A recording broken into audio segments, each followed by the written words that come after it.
ખરેખર તાલુકા વાઇઝ મારે પોતાને ત્યાં આભાર માનવા માટે જવું પડે, પણ એ અભિવાદન આપવા અને અભિનંદન આપવા માટે ભાભર આપણી સૌની વચ્ચે તમામ આગેવાનો વધાર્યા છે. સૌનું ભાવભીનું સ્વાગત કરું છું. બધાનો ખૂબ ખૂબ હૃદયપૂર્વક આભાર માનું છું.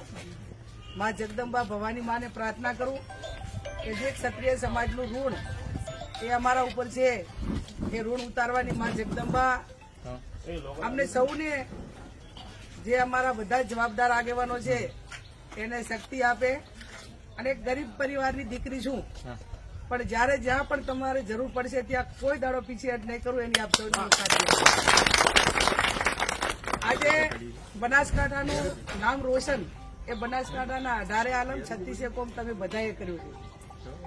ના ભૂતો ના ભવિષ્ય, લાખો કરોડો રૂપિયા ખર્ચો કર્યો હોય સામે, અને ગુજરાતમાં એકમાત્ર સીટ આવે કે જે આપણે કલ્પના બહાર કોઈ કલ્પના કરે તો આજે નેશનલ મીડિયાથી કરીને દિલ્હી સુધી વિદેશમાં આપણા ભારતીયો અને આપણા ગુજરાતીઓ રહે કે આ બનાસકાંઠા જિલ્લો ક્યાં છે અને આ કોણ છે. એ હું નથી, પણ તમે બધા છો, અને તમે બધા છો એટલે હું છું. હું તો નિમિત્ત છું જેણે 6 લાખથી વધારે બટન સામે દબાવ્યું. વિશેષમાં ક્ષત્રિય સમાજે પોતે વળતો આપ્યા, પણ બીજાને લોકશાહી ઢબે નર્મ ભાવે વિનંતી કરી કે અમે કાયમી તમારી સાથે રહ્યા છે ને આ વખત અમારી સાથે રહો. અને એ તમારી વિનંતી એ તમામ નાના સમાજો ગ્રાહ્ય રાખી એને પણ તમે બધા સાચવજો. આજે તમારા સાથે હું બધાને ઓળખતી હોઉં ના ઓળખતી હોઉં, તમે બધું એમનું ટાપુ કરવા માટે સક્ષમ છો, પણ ક્યાંય મારી નાના મોટી જરૂર પડે, એક નાના મોટી ઓલા ખિસકોલી જેવડી, તો પણ તમે જેનું કબૂલાતનામું લઈને આવ્યા છો એ કબૂલાતનામું કોઈ પણ પ્રકારનું ટાપાનું હશે તો એમાં અડધી રાતે પણ તમારી બેન તરીકે, દીકરી તરીકે અને બધે ચૂંદડી ઓઢાડી છે. એ ચૂંદડીની માન મર્યાદા મોભો એ કાયમી ગેની બેન એનો સમાજ અને પરિવાર રાખશે. આજે અમને આ સ્ટેજે પહોંચાડીને આખી જિંદગીભર તમારો એક એહસાન ચૂકવવા માટેનો જે અમને મોકો મળ્યો છે. નોંધ કદાચ 2009માં બનાસકાંઠા એક જીત્યું હોત કે 14માં તો એની કોઈ ના લ્યો, પણ આ કટોકટીના સમયને એક મજબૂત વિપક્ષ, અને હું માનું ત્યાં સુધી ભગવાનની કૃપા થાય તો કેન્દ્રમાં સત્તા પરિવર્તન પણ થશે જ. આજે એક સીટના માધ્યમથી આપણે ક્ષત્રિય સમાજને વિનંતી કરી હતી કે એક બાજુ શક્તિસિંહજી ગોહિલ છે અને એક બાજુ પાટીલ સાહેબ છે, તો એક બાજુ જાગીરદાર સમાજનો મોભી એને સીટ મળશે તો એક દિલ્હીની અંદર ગૌરવ અનુભવશે અને કોલર ઊંચા કરશે. આજે એમનો ફોન આવ્યો અને પ્રિયંકાજીએ અને શેષ નેતૃત્વે શક્તિસિંહજીને અભિનંદન આપ્યા કે ખરેખર ગુજરાતની અંદર ખાતું ખોલું, ભાજપની હેટ્રિક કોઈએ રોકી હોય તો એ શક્તિસિંહ ગોહિલે રોકી છે. અને એ હેટ્રિક એવી રોકી છે કે આ 2027 માટે ક્ષત્રિય સમાજ હોય, તમામ સમાજો હોય, એનું રાજકીય ભવિષ્ય એ 2027માં બનાસકાંઠાની સીટે નક્કી કર્યું છે.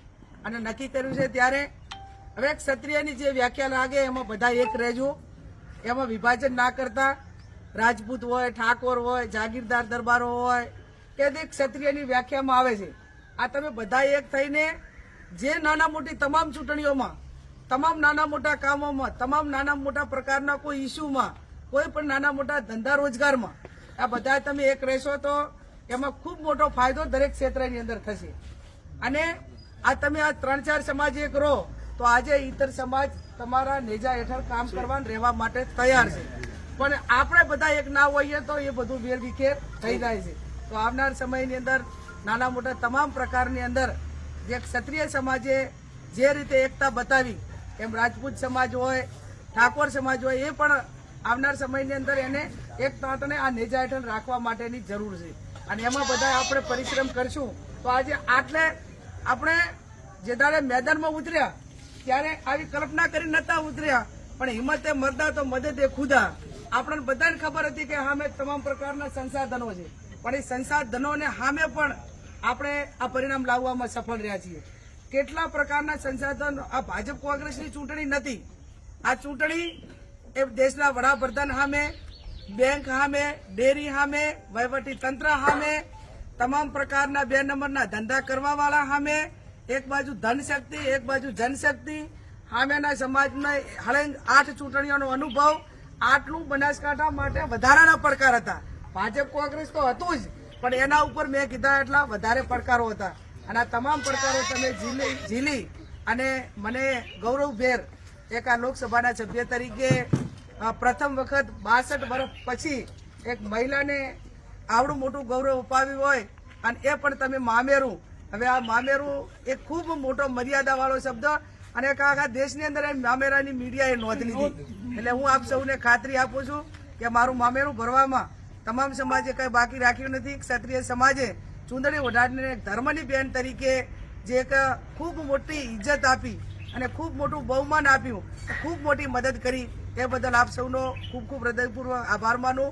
એક આ ઝૂંપડી જેવા એક ઝાડખા નીચે આવીને તમે બધે મારું સન્માન કર્યું, એ બદલ પણ આપ સૌનો ખૂબ ખૂબ આભાર.